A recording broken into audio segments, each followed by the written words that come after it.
Good evening, friends. Good evening, good evening. I'm going to ask whoever is running the projector to please turn off the projector so that it's... Oh, okay. Thanks, Rabbi. It's going to be great. We're going to turn the projector off. More photos that we can share after. Good evening and welcome, friends.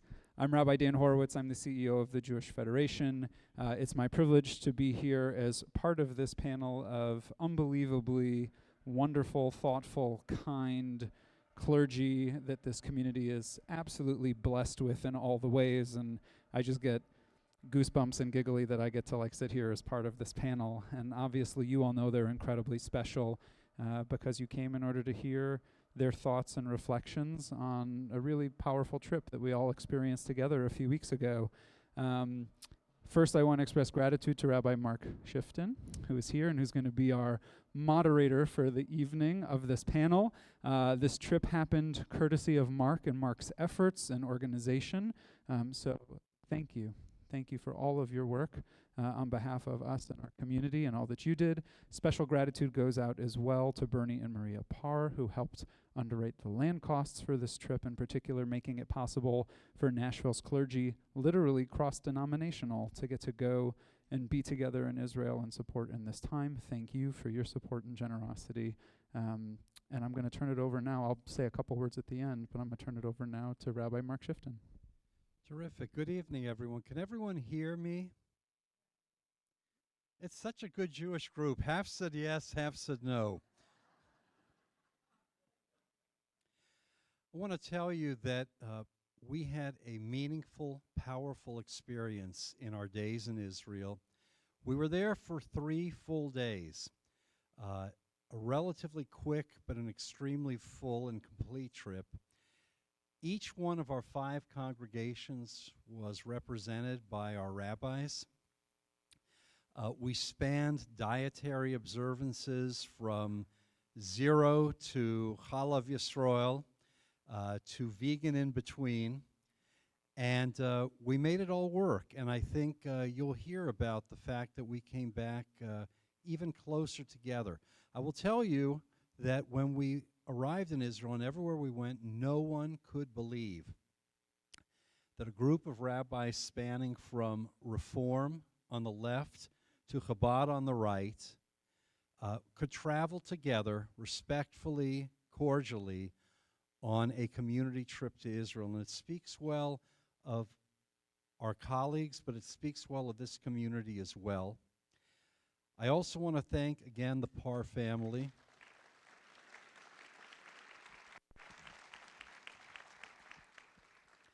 I want to thank again the Parr family. I'll speak a little bit more about them in a minute, but they made this trip largely possible for all of us to go.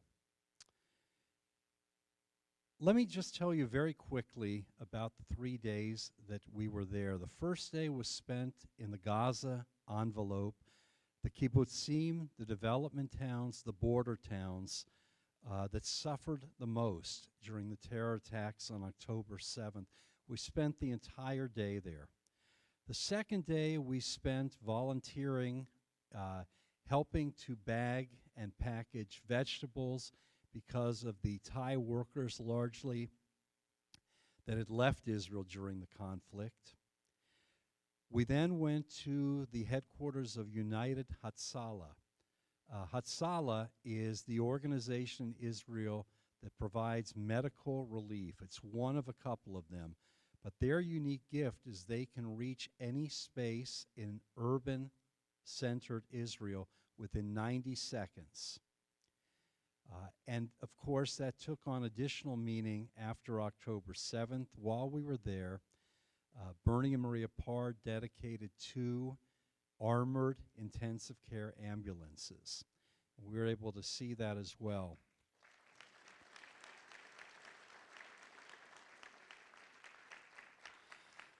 Day 2 finished at Israel's National Military Cemetery, Har Herzl, Mount Herzl. Many of you have been there before. This trip was a little bit different for us because we saw many of the graves of the soldiers that perished on October the 7th, and I'm sure my colleagues will have more to say about that. The third and final day we spent meeting evacuees from the south of Israel. We went to the rehabilitation hospital in Tel Aviv for Israeli wounded soldiers. We visited Hostage Square in Tel Aviv, and we finished our trip up with a visit with families of the hostages. I've asked my colleagues, and this is very hard if you're a rabbi, to limit our answers to 1 minute each so that we can hear from many voices. We don't need to respond to every question, all of us, but we can. And then at the end, we'll ask for some closing comments, and everyone will be around for a bit if you have any individual questions after our program. Let's begin with the first question, and if you'll just introduce yourself for this first question as well.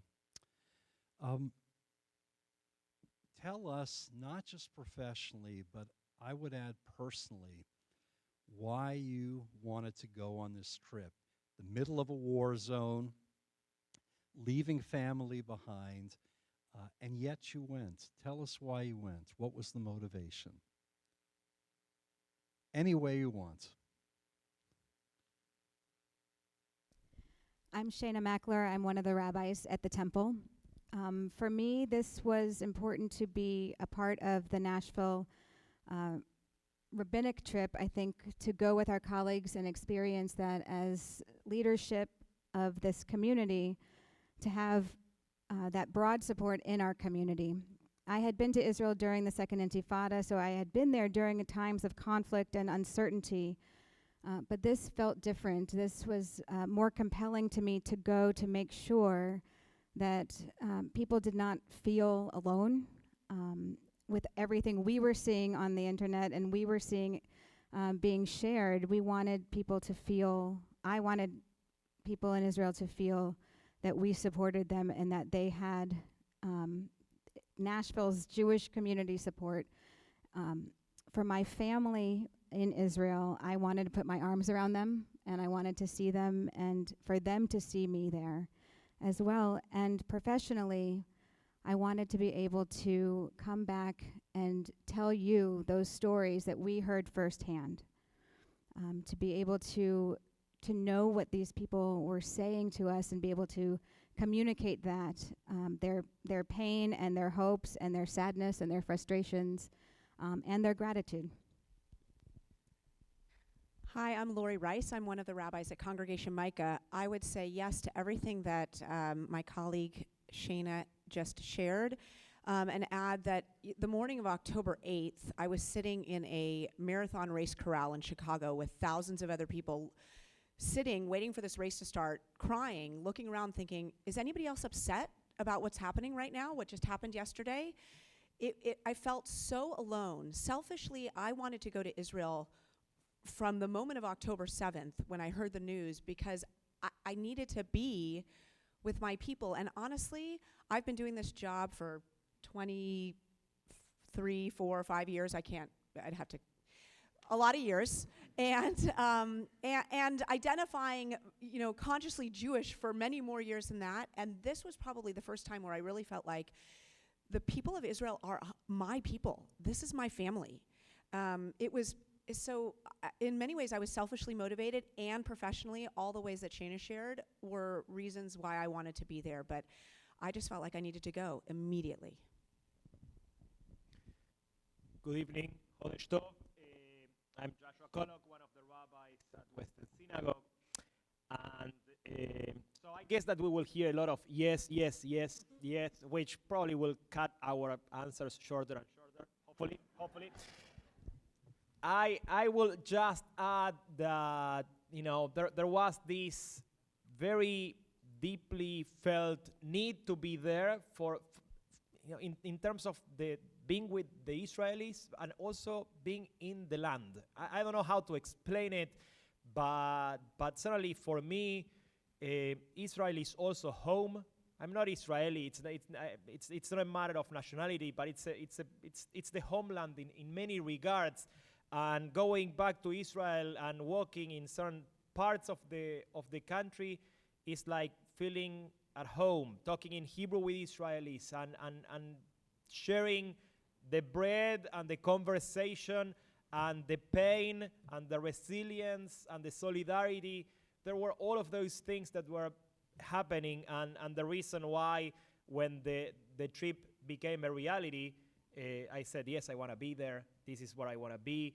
There were multiple, actually, conversations before this specific trip happened, because I think that many of us, if not all of us, felt the need to be there, a very primal need that, we wanted to be there.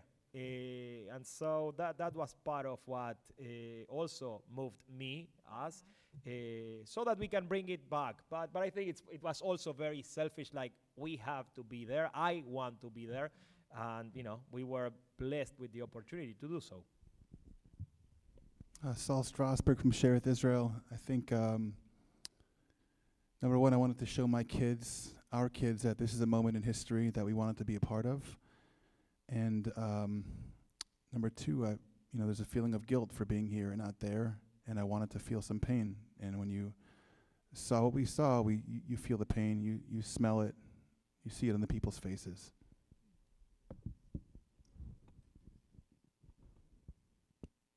Hi, Dan Horowitz. Obviously echoing all of the things. Selfishly, my sister lives in Tel Aviv, and I really, really needed to give her a hug.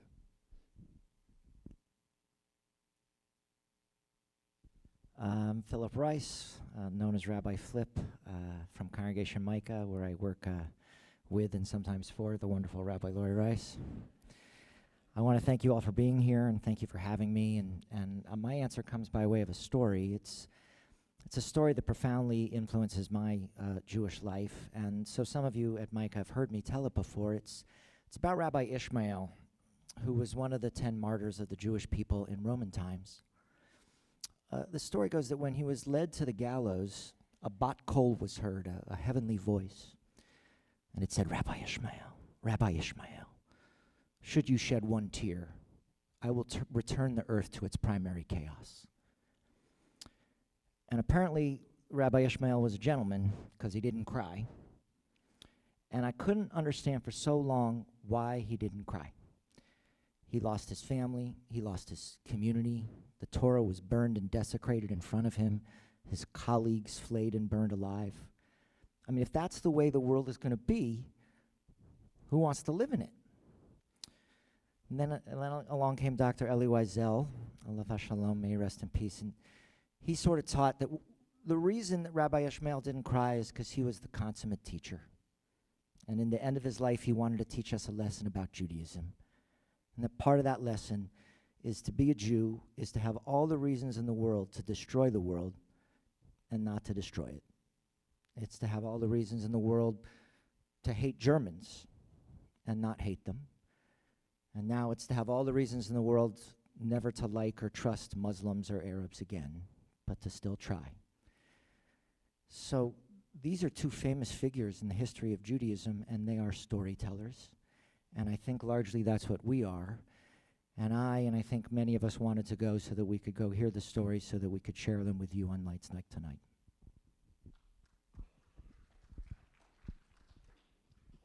Good evening. I'm Rabbi Yitzchak Tachtel with Chabad of Nashville. Rabbi Shifton, I just want to make one comment to your remarks. In addition to putting this trip together, you mentioned Reform on the left and Chabad on the right. I think that actually leads exactly into the reason why I did go on this trip, because there's so much division in this world, especially if you followed what's going on in Israel just a few weeks before October 7th on Yom Kippur, what took place there, the division, and was really not the way Jewish people should be. So when you say one's on the right and one's on the left, that continues the division. And I only say that with respect to you, Rabbi Shifton, because when you called me about coming on this trip, I knew that day I had to go, because I felt joining a trip from all the Nashville community leaders from all spectrums will make a statement to the Jewish people in Israel. And as Rabbi Shifton said, people were surprised. When we were in the hospital, the guy says, you're a Chabad rabbi, you're here with these other rabbis.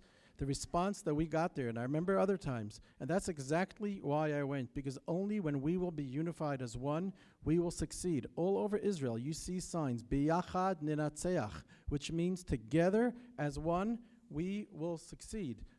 Here's a little prop. You see this picture? I don't think this ever took place before. In front of the Chabad Center in Sderot, with a menorah in the background made from Qassam missiles, you have rabbis from all denominations standing there. This is the answer to the world that tries to divide us. This is the way we're going to win.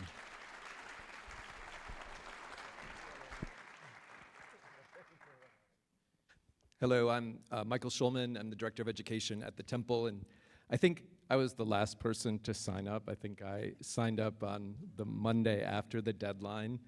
But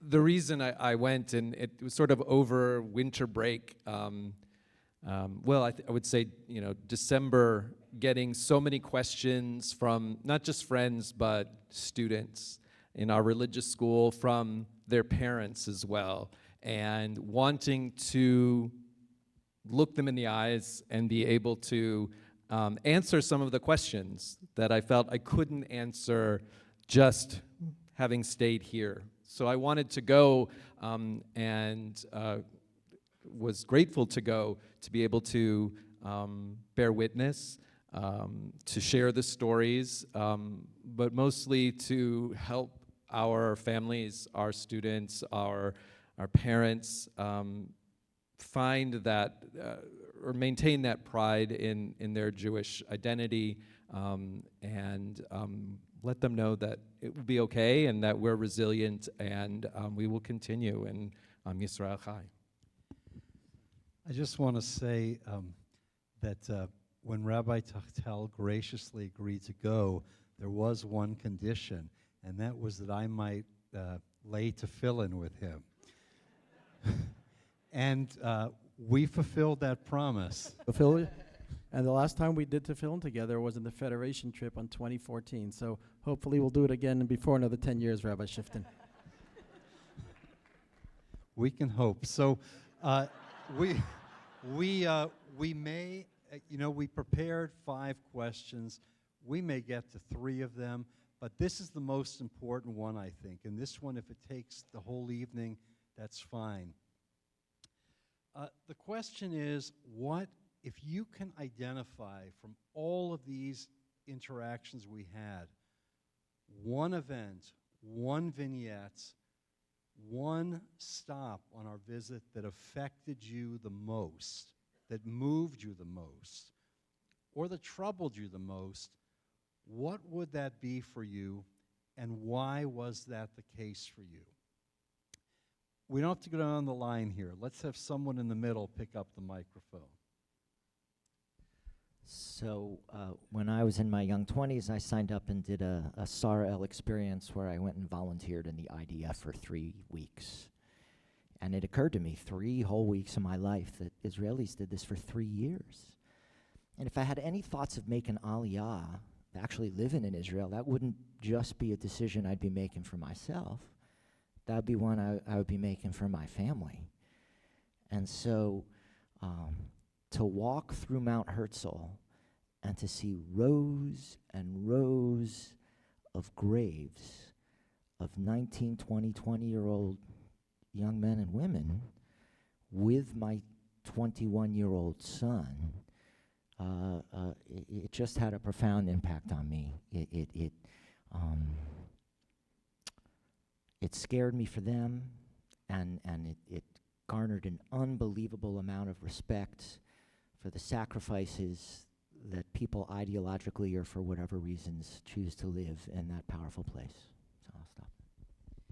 And that same day, as I was walking with our 21-year-old son after being at Mount Herzl, he said, I think Dad said that to me, and it was a little selfish. And I said, why did you say so, Shai? Why do you think it was selfish? And he said, because he made a decision for me in that moment, and I can never see myself really serving in the American forces, but I would absolutely serve in the Israeli forces. So that was a very powerful moment for me, and I felt very proud. And the second, which was not within my own family, was we sat with a group of evacuees from Kibbutz Ner Or in the south, and I don't actually know if the gentleman from Belgium was from that kibbutz. I think he was just an evacuee as well. He was a resident on the kibbutz. A resident on the kibbutz, okay. And this was a gentleman maybe in his early 70s or mid 70s, and at the very end of our conversation with them, he said, I think it's really important. Someone might have said, what do you want us to take back to our folks in Nashville? And he said, I think it's really important that they understand that there is no place anymore in the world where a Jew is safe. And I just found that incredibly sad. That was a sentiment we sort of heard over and over again, this lack of trust in the safety of Israel. Many of us remember our kids first being born, and the first thing we did was get them passports because we knew that was always the option. I won't forget that. Okay, I'll take something different from Lori from that visit. It was a kibbutz from the south where it's probably the most casual place in Israel, and they're at this fancy hotel, the Orient, in one of the newer hotels. Anybody been there? Very fancy, nice chandeliers and everything.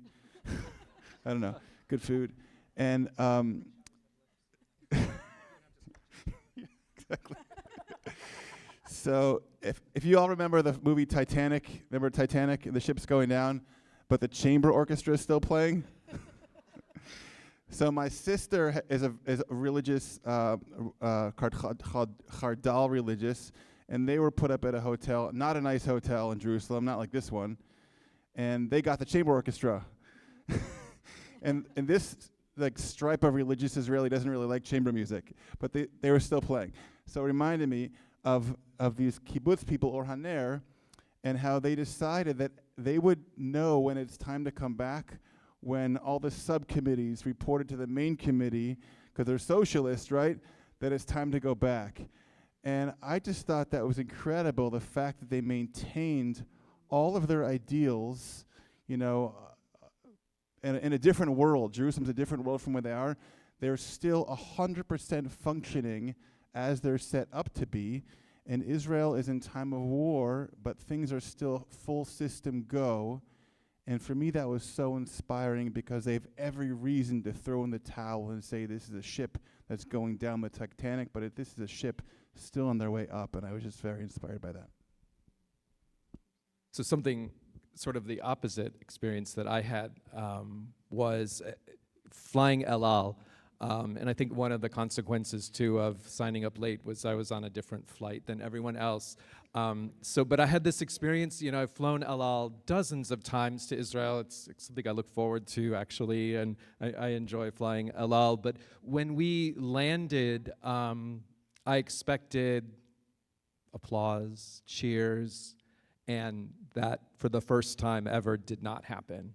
Can you explain that you weren't expecting cheers for you being on the plane? Yes, that I got up and yes. So, especially flying on El Al, when you, often when you see the coastline, people get really excited, and I know I get excited, after a long flight, but being able to see the land, the Holy Land, being able to see that is really exciting after however many hours it is. But then, when you land and, you're there, thank God, safely, but also I think the emotions that come out of either returning home or being there for the first time or, being on a mission or pilgrimage or something, there's always emotions that come up on that, and I was expecting that, and maybe I shouldn't have been expecting that. And so it was a very sort of quiet, very reserved experience, and it, to me, told me that this was a very different trip that I was going on, that this was a trip that wasn't about pilgrimage or wasn't about going on tours, things like that, falafel and all of that, but it was really about, what was going on and supporting our family there. I'd like to add to what Lori said. She said the people were very sad. I remember asking at that meeting, Lori, what do you want us to take back? One of the things I remember, the lady sitting at the head of the table said, can we be their ambassadors to come back and say how they need us? Going there, the taxi driver wanted to hug us. The bellboy wants to hug you. Everyone felt that, we are one. But I want to say one thing. I always look at every Jew that they got a spark in them, but not always do you see it. And when we met this lady, she's the mom of Omer Shem Tov. Her 21-year-old son became like a poster boy all over Israel. He was kidnapped during the Nova concert. And when I looked at her, to be honest, I said, oh, this is a very secular woman. She probably doesn't have much faith because the way she came across. But I have to tell you, she said, this was 103 days since the war started. She said, from the day my son left to the concert, I go into his bedroom every day and I don't make his bed because I believe. She says, Yeshli emuna ubitachon, faith and trust. She didn't always have it, but something happened in her. She said, I'm not making my son's bed because I know he's going to come home one day. So with all the sadness and all the challenges, there's a sense of resiliency. There's an awakening of that sleeping spark, the neshama, that's in every Jew. Doesn't matter where you stand on the spectrum, people are more Jewish. They're more in touch with their neshama of who they are, and they really wanted to connect. And I think that was part of why everywhere we went, they were inspired, that they saw if we can do it here in Nashville and bring it to Israel, they can do it there. I think that encounter with Rabbi Tachtel also hit me. This is not mine. I'm adding on to his so I can tell you mine later. You're adding rabbinic commentary. This is commentary to yours. onto what you want to say. What Rabbi adding Yeah, that's rabbinical right. commentary. Go ahead. Anu Chabad Rabbi. What Shelley Shem Tov had said as well was not just that she was finding her faith, but the stories that they had received about Omer after 52 or 54 days in captivity. Some of them were released, and a person he was helping to save who had been shot, he was changing the dressing and taking care of this young man, and that young man who was injured was released and shared this story that Omer in captivity would try to make Kiddush on Friday nights with whatever he had. And so he was finding his faith and being able to share that also with the ones, they weren't all held together, but with the ones that he was held with. And I thought that was also something that was remarkably powerful. For me, among all of the experiences, I think being with the kibbutz refugees and hearing from them the reflection about the re-traumatization that they experience all the time, that there is no opportunity for them at the moment to even begin to heal, not just because of the hostages and not just because they're not in their homes, but because their children, whom they try to shield from some of the information, are constantly made aware of it. Being in Jerusalem, when they were originally evacuated, they went north, and it was a little different. Life was a little different in the north. This is before the north was also evacuated. But they didn't see the posters all over the place. They didn't see those faces everywhere. But there are banners in the big cities, banners that are either the length of buildings that have the photos of the hostages, and some that say, do you know where your kids are sleeping tonight? And they're all the young people that are missing. And there are those that have all of the elderly and say, do you know where your grandparents are?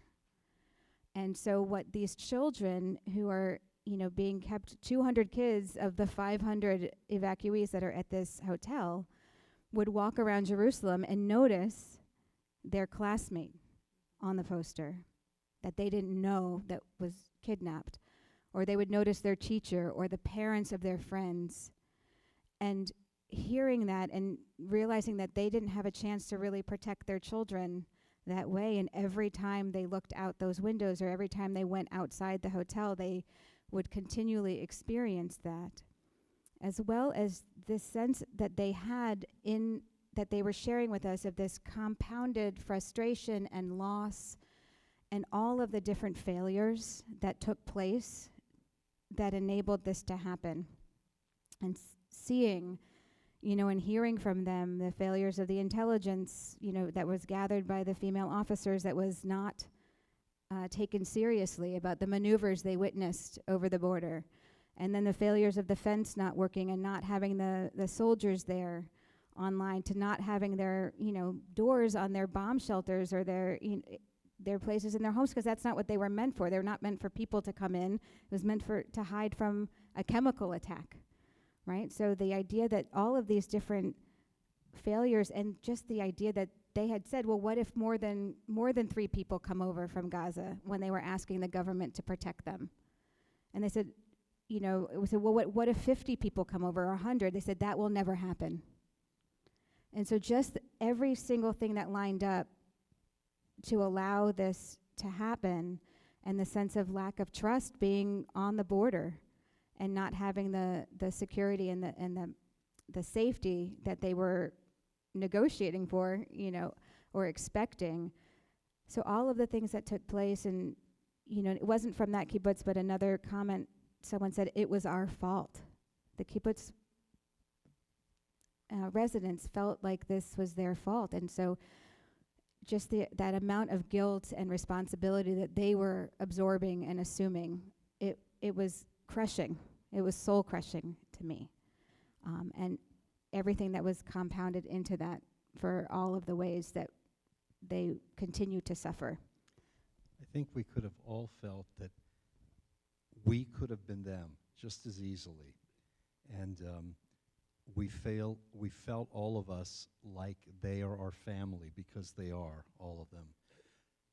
Anyone else want to add anything? I will add to something else that we did the first day that we were all together. We ended. Whoa, 1, 2. There you go. So the first evening that we were all together, we went for dinner to the home of a rabbinical student who happens also to be a chef. And just to show you how, a roller coaster of feelings and emotions we had, we were with this student chef eating, talking about what's your favorite carbohydrate. Okay, that was the, whatever, that's how he brings people in. And we talked about that, but then the conversation went deeper and more intimate, and so he told us that although he's now a rabbinical student about to become a rabbi, he leads a congregation in Jerusalem, but he was serving as a reserve in the army, and his job was to coordinate and to go knocking on the doors of families to tell them that their children are gone. And he was telling us how that first week of October 7th, he couldn't get out of bed because his job was to go door after door after door, knocking and telling families about what happened. And not only that, then he had to coordinate the logistics of all those funerals that would happen in the cemetery, in the military cemetery, and be in charge of all that heavy load. And so, we were having a wonderful conversation, then we were having those type of conversations like, oh, wait. And then all of a sudden, very Israeli, in the middle of the conversation, somebody knocks on the door. It's like, and comes in, because it's Israel, so it's like, and this is a guy who is a dear friend of this rabbinic student, a soldier, about to go back to Gaza because he was called back, and he has like an important job coordinating tanks all around. And so he was coming to say goodbye to his friend, to give him a hug, because that is what friends do, and because in Israel you never know. So he was there before going back to hug his friend. That to me is like such a powerful moment. And so you could see how this guy was saying, no, stay, eat. So he was feeding him food. And then he began talking to us about what he did and about his own experience. And then, I don't know if you all remember, there was a bottle of whiskey that had the name of the guy that they agreed on opening that bottle when the war is over and they both can sit down and have a toast. None of this was like made up. It wasn't like a rehearsal or whatever when this is all, an act. This was like real Israel, and we were witnessing that. And eventually, this guy said, I need to go. Hugged his friend. It was, a very moving hug. And then he left. All of that in just a few hours that we were having dinner. And again, the ups and downs, the emotional and the funny and the terrible, all at once. Well, that was on steroids, what we experienced for those 3 days. And I will say also, Harriet, that night your husband wore an apron and he cooked. Happened. We have a photo of the Okay. evidence. I have a quick one if it's all right. So at one point I had to break away from the group. They were going back to Jerusalem. I had to go to Tel Aviv. We were in Sderot. Now Sderot is the town that has been synonymous for years with rocket attacks. It's like the largest major area in close proximity to the Gaza Strip. Sderot usually has about 24,000 residents. At the time, there were maybe 1,500 to 2,000 people who were still there. Everyone else had been evacuated. I was dropped off at a bus stop in the middle of Sderot. The tour guide takes me off the bus. He sees a random woman, probably early 50s, 2 teenage kids sitting at the bus stop. He's like, Tel Aviv? She's like, Tel Aviv. He's like, he needs to go there. She's like, Hu itanu. He's with us. So I had a new family. They all left for Jerusalem. The bus never came. We ultimately had to hail a cab who drove us to the front of the neighborhood of Sderot. The cabbie did not charge us. We then waited for a bus to Ashkelon. We then had to take a transfer bus from the Ashkelon Central Bus Station to the Ashkelon train station. This woman would not let me pay for a bus ticket for either of these two buses. Ultimately, we're at the Ashkelon train station. We have 45 minutes to kill until the next train. I end up FaceTiming my wife. I introduce her to my new family. They say hello. And inevitably, at the end of the conversation, this woman says to me, "No, so when are you moving to Israel? And when you do, you should totally move to Sderot. It's the best place to live." And I'm like, are you nuts? I'm like, but like, it was like in the most beautiful, pure, like soulful Israeli way. That was the Israeli spirit epitomized in a nutshell for me. That was like, I didn't mention, the reason she was in Sderot, she's been evacuated for 3 months to a hotel in Tel Aviv with her 2 teenagers. And the reason she's down there is because she's going down every week, once a week, to straighten up for the soldiers who are staying in her house while taking a breath from being in Gaza. And she's like, you should move to Israel, and you should move to Sderot. And I'm like, this place is amazing, and these people are unbelievable. So, rabbis, let's get another couple of questions in here with 1-minute responses, if possible. I'm going to combine, and the answers were powerful, and they needed to be heard. Did our visit change or enhance or alternatively, did it have any negative effects on your view of the current realities faced by Israelis? I'm going to combine that with the other question, which is, what surprised you on our journey? And maybe you can pick one of those two.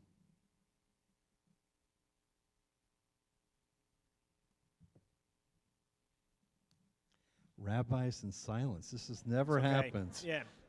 No, I would say that it's not a surprise necessarily, but if anything, it strengthened this idea. You know, I mentioned this a couple of times to a couple of people talking.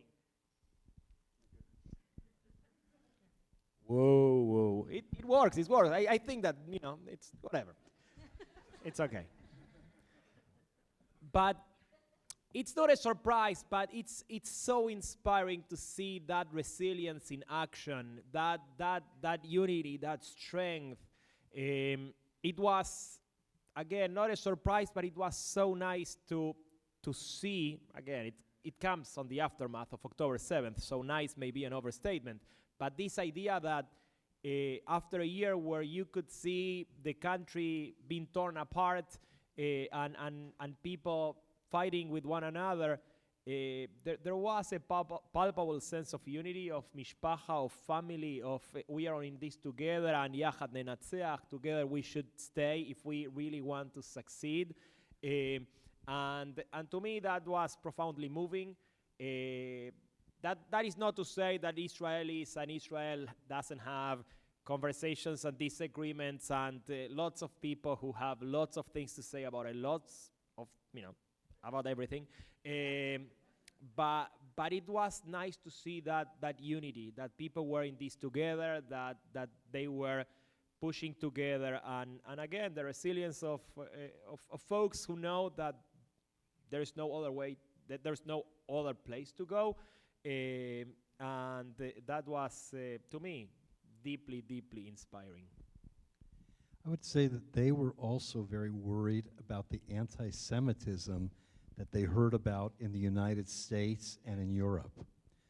That was weighing on their minds nearly as much as their trauma was weighing on our minds. And I would say something else that I think it was also not a surprise, but something that was profoundly moving, at least to me.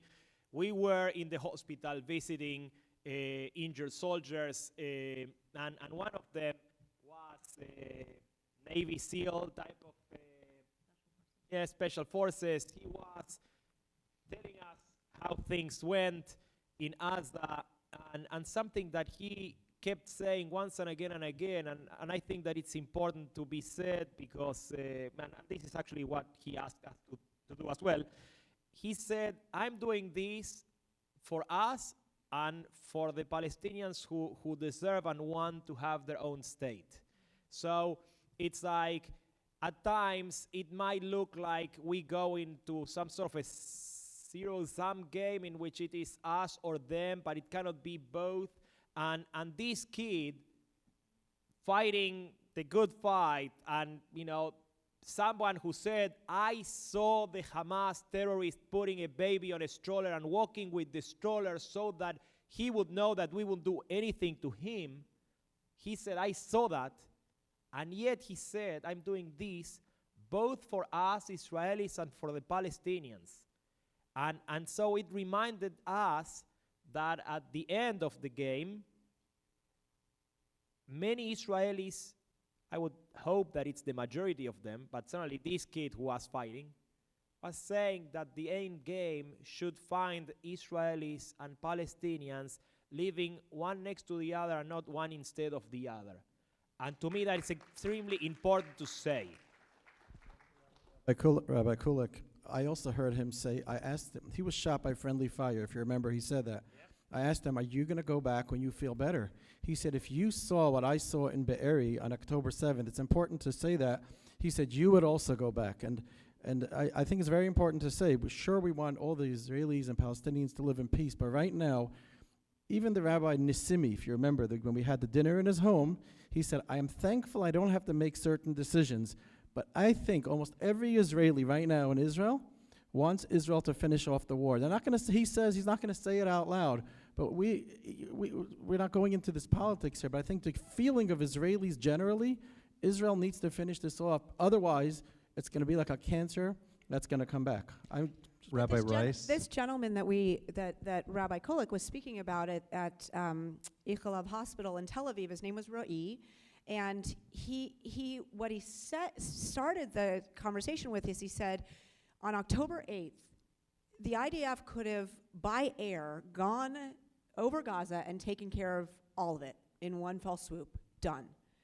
But that they were willing, he said, I am willing, my unit, fellow unit members and I, and those I know are willing to risk our lives and go in by foot because we need to get the hostages out and create a better path for Palestinians not under Hamas. And he said that multiple times, and I was surprised, frankly. I'll say that to answer the last question, I've probably led a number of trips now in my rabbinic career, adults, families, couples to Israel, and being the mother of 3 kids, I would, Rabbi Flip knows, but I would often cry at the end of the day in my hotel room in Israel because I missed my kids so much. It was so hard to go so far and leave them. And I was never really enjoying myself on the trip until I was halfway closer to getting home than I was to being gone. And I was always really looking forward to boarding the flight at Ben Gurion to come home and see my family. I could have stayed for months. I see colleagues of mine who are there for a long-term stay, and I'm envious. I know my kids are older now, and it's a different kind of thing, but this was the first time I really was, it was painful to leave Israel. And I look forward to going back soon, I hope. Let's ask the question if anything changed or what it was like sharing this experience together. Did we come back closer? Did we come back more dissonant or different? What was it like for you? What were the takeaways? This is how I've sort of been explaining it to when people have asked about that part. When we, as clergy, perform a wedding, it's not difficult to tap into the joy of the room. There's a happy couple, there's this bounce, but we're often aware that there is someone in the room who's probably not happy. Maybe they're a widow, maybe they're in a lousy marriage, for whatever reason, maybe they're grieving. Someone is experiencing a profound moment of sadness surrounded by collective joy. And what I think we had were bonding moments, positive moments, private ones, amongst this collective amount of grief that was overwhelming. And I think in that vulnerability, we bonded in ways very quickly that we wouldn't have if we hadn't all gone together. And I think that the Nashville community will benefit that for many years to come. If I may add to my colleague, Rabbi Flip, I enjoyed spending 84 hours together with you guys and no one else. It was very special how you had the respect for one another. As Rabbi Shifton started, there were levels of kashrut from A to Z, and I really want to commend this group. And I know some had different types of vegetarian, all types of diets, but I really want to commend everyone in this group that you made sure that every meal, we had 10 meals together, and every meal was mahadrin, the highest level of kosher. They went out of their way, they changed their plans to accommodate, and I really hope we can realize how that's an unbelievable thing when something like this can happen. 8 rabbis and 9 rabbis to go together, get along, eat together, spend day and night together with no one else, and this is something that our community can really be proud, and I hope we can other communities can emulate this too. Thank you. I'm gonna go in a less positive direction, if you don't mind. but we're more than colleagues, as most of you know. We decided a long time ago that we're all on the same team, and we could probably go anywhere together and have a good time and get a lot out of it. So keep that in mind. Anyways, I grew up, with the notion of a sabra, tough on the outside, sweet on the inside. Have you heard that before? And so my comment to insiders, to Jews after October 7th, the compliment was, "You look terrible. You look like crap," which is saying this is really hurting you. And when I went to Israel for Thanksgiving weekend to give my brother, my sister a hug, they looked terrible. And I gave them a hug, and they gave me a hug. When we went and the assumption was on the inside they're okay, but I think this time I realized it's the opposite, that on the outside, you can put on the facade, you can open the restaurant, you can put on your makeup, you can smile, but there's a much deeper pain that was tapped into. And I'm only 45, so I grew up, there was no real Jewish trauma in my day. And I always refused to go to the camps, to Auschwitz, the death camps. It just wasn't my thing. But I think this was an awakening for me and for a lot of people, the deep Jewish trauma that we have. And we keep going on because we have no choice. Israelis keep going on that they have no choice. But it just drives home this Jewish trauma that is we have to deal with. It definitely, we have it in common. And it's real, and that was my awakening. I think I'll add on to what Saul is saying about the trauma that is being experienced. And I think something that spoke to my heart and I took home with me was a lot of the folks that are on these kibbutzim in the south and the envelope, the part that envelops, that's where that word comes from, but the part that envelops Gaza, they were peaceniks, right? These are the people that would shuttle Gazans to the hospitals and back, and they were told to bring them straight back to Gaza, and instead they brought them into their homes, and they had lunch with them. These are Gazans, or these are Israelis who I heard later the story that they would fly kites, peace kites, over Gaza, and instead they had to use the strings for those kites to hold their doors closed in their shelters in order to keep themselves safe. These are people that had workers from Gaza because they thought it was important to help create some economic opportunities. And the folks that were on their property were able to share information, detailed information about the kibbutzim to those who came to attack. That is profoundly dismantling of their souls, right? The idea of where they lived and what they were doing with their lives and hoping and working for peaceful times was, that fabric was just being pulled, right? Every thread was coming out. And I think that was so destabilizing to people who work for peace, who want to create those bridges, who want to build those bridges. And I think I would probably still be mired in, the idea of whether or not this is a world worth living in, as we began with Rabbi Flip's story, or choosing, as I spoke to some of them and heard stories reflected later, as easy it is to have a hardened heart from this.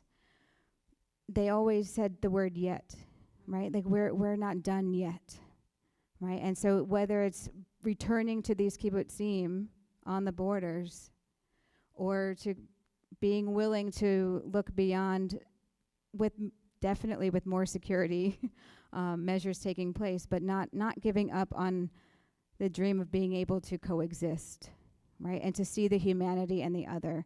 But it is a wound that is deep and troubling, and it's horrifying on top of the horror that we witnessed. I want to also mention that I know many of you know Bernie Parr, and if you know him, you know that he's not shy about his opinions. And to the point of shouting them out loud and shouting down at times others. But I want to tell you, when the time came to dedicate these 2 ambulances, he cried like a baby. He couldn't get the words out. He had to have his son Franklin, who joined us, share his words, because he was so moved by this act and what it would mean to literally save the lives of hundreds, perhaps thousands of Israelis. And that's in your heart. And that really was one of the key moments of the trip.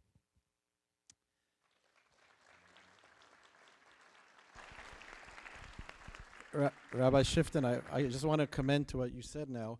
It was such a powerful moment, and Bernie was so emotional. I snapped a picture, if you remember, of Bernie and his son cutting the ribbon here. But it was so important to Bernie on that moment that Franklin be a part of it, because it wasn't just talking about the Masorah of giving tzedakah. He wanted to make sure his son is part of it, so he can give it to his son. And it was, I think we were all surprised when Franklin pulled out when Bernie pulled another check of another $250,000. He said, I want to give a second ambulance. I think that was a real wow moment of someone not just talking the talk, but walking the walk. And now there are going to be 2 ambulances to save double the amount of lives from the people in Israel. And I think for that, he deserves a big round of applause. So, final thoughts about the trip, and really about where you stand now with the Israelis, with Israel, with the future.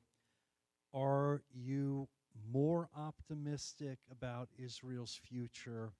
Less so? Do you care? Do you still care about the Palestinian people as much? Any thoughts or comments?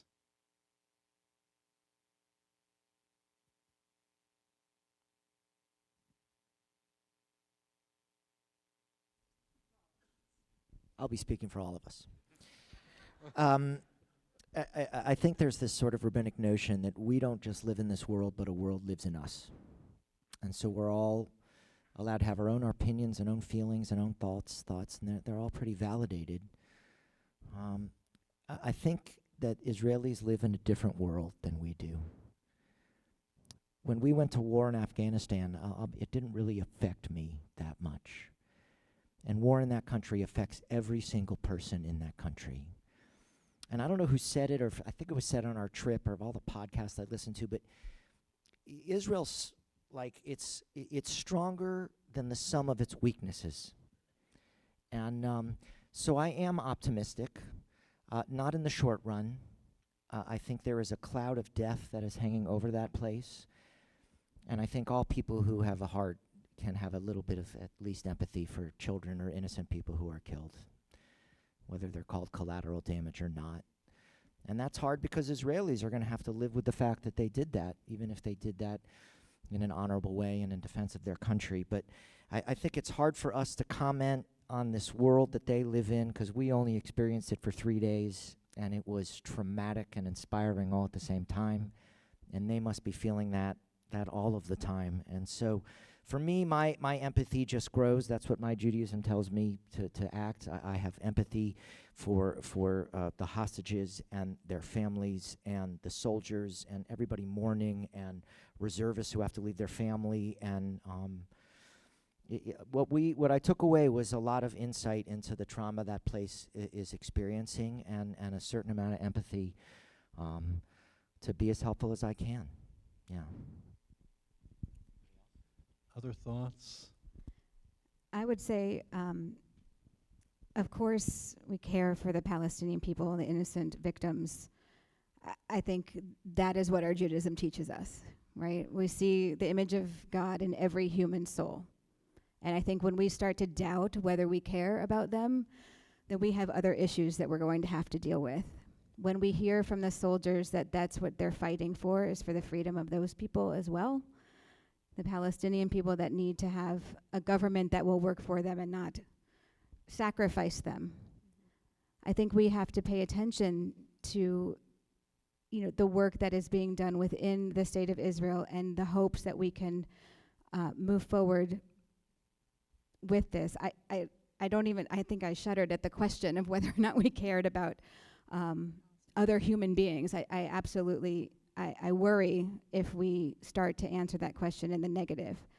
I think I am optimistic about the Israeli people being able to find a way through this, not just with our support and, God willing, with America's continued support, but because we saw civil and social society, right? Not the government, but the people, public and private sector coming together and volunteering with United Hatzalah, becoming part of the system itself. They created a safety net that has rescued the Israeli people, made sure that they were not going without, volunteering. You've got these, cushy tech moguls that are volunteering on the kibbutzim, harvesting vegetables, right? Something they never thought they would be doing. They are all participating. And so I think Israel is going to save Israel, right? The people of Israel is going to come together the way that we've seen them and find their way through this. So that is what gives me hope, is that their resilience, but also understanding that they need to do this for themselves as well. I think it's really easy from the diaspora when we think about Israel or discuss it with others, that we feel as though we're talking about the Israeli government. We learned when we were there that there's an 85% disapproval or unhappiness rating with the current government in Israel. And I think one of the valuable things about us going was that it wasn't about learning more about how the government is working or operating or dysfunctional. It was about connecting with Israelis and understanding what they're experiencing and how they are there, as Shana remarked, for each other. I remember before I even went to rabbinic school that my a dear family friend said to me, only the Jewish people are going to take care of the Jewish people. Only Jews are going to give to Jewish causes. That has to be your first priority. So again, to the question of, do you care about Palestinians? The answer is unconditionally. All people, all humanity. And it is absolutely our responsibility as a Jewish community to take care of our Jewish community in Israel, because we're the only ones who are going to do it. And they need to know, they told us, they need to know that we care about them. And so regardless of however any of us may at any point disagree with something going on with the Knesset or the Prime Minister or the Israeli government in general, we cannot ever abandon our people in Israel. They're our brothers and sisters.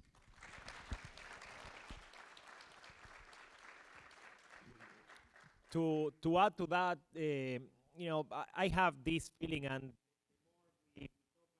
the trip, or the more I reflect about the trip, that there's no words to to explain what you experience when you go.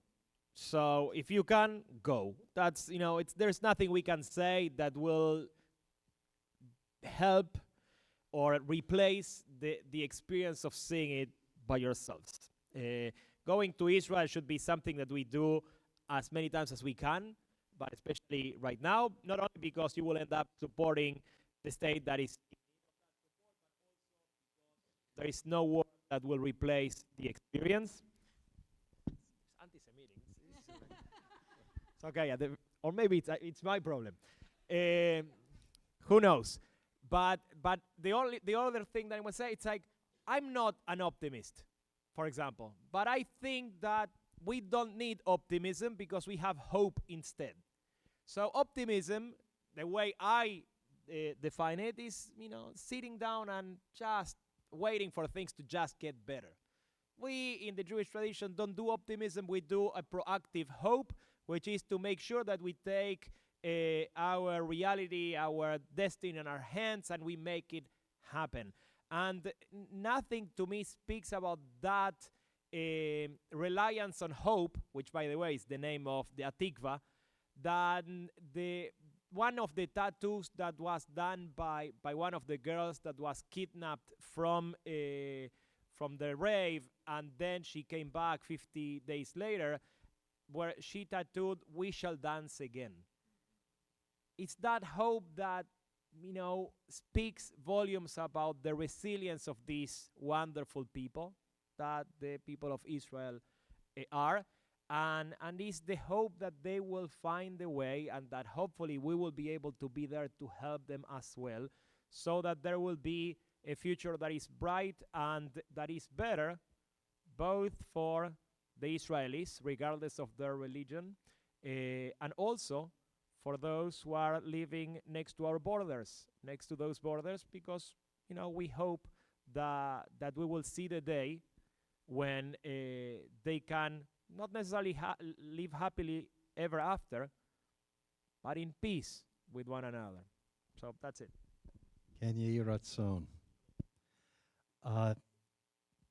You know that we are so fortunate to serve this Nashville community, but I think you can see how fortunate the community is to have the dedicated, tireless service of a wonderful, exceptional group of rabbis. And I think this trip solidified who we are as one group, and that will in turn give strength to the community as well. One last comment, and then I'll turn it over. Dan wanted to just say something briefly at the end. Rabbi Schulman spoke about the silence when the plane landed as opposed to the round of applause that one usually heard. When you exit the plane and you go through passport control, and then again when you leave from passport control to go to your departure gate, you come across something that I have never seen before in all of my trips to Israel, and I know we haven't seen it, which is every yard or so a full-size poster of the face of every hostage. And so that continues on for the equivalent of a city block or so. And it brings it home when you arrive in Israel that this is family that is held hostage, and it certainly brings it home when you're leaving Israel, that there are members of our family who are being held in horrific conditions for the simple fact that they are Jewish. That's the honor, the blessing we have as Jews to remember that we are family with every Jew everywhere. And when a Jew aches and suffers anywhere, we feel it here. May I ask for a round of applause for our rabbinic group?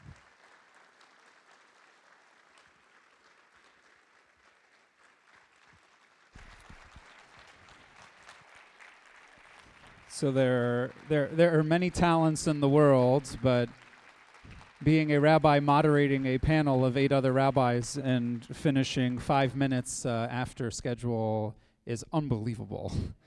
So kudos to you. A huge thank you again to Rabbi Shifton, to Bernie and Maria Parr, to all of you all for being here, to the JCC for hosting us, to the incredible Jewish Federation staff that works behind the scenes to make these kinds of programs possible regularly as well. Thank you to my team who's here and worked really hard to make this happen.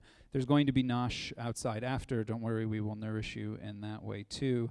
We're 4 months and 1 day past October 7th, and the parting thought that I want to leave you with is that in that moment we're there in Israel and we had people feeling that they weren't safe anywhere in the world, that they were alone. And I think it's so important to emphasize here in the Nashville Jewish community, we are not alone.